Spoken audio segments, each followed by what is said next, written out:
اخر محاولة. ابوس ايدك هاتها.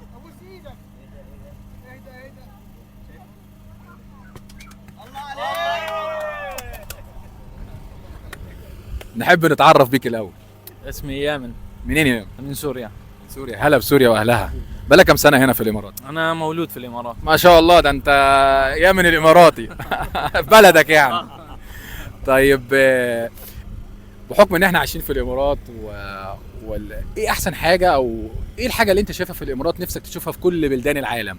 والله اهم شغله موجوده في الامارات هي الامن والامان، وما في فرق بين مواطن ووافد، كلنا الحمد لله نفس بعض يعني، وما في اي اختلاف بيناتنا، كلهم شعب بيحب بعض والحمد لله عايشين كل الدنيا هون بخير يعني، اخوه.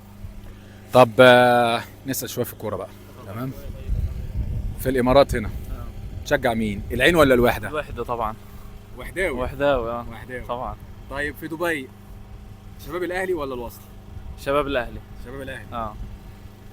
في السعودية الهلال والنصر. هلال او النصر؟ الهلال طبعا. الهلال. الهلال في مصر اهلاوي ولا زملكاوي؟ اهلاوي والله. هلا بيك. حبيبي. هلا بيك يا حبيبي.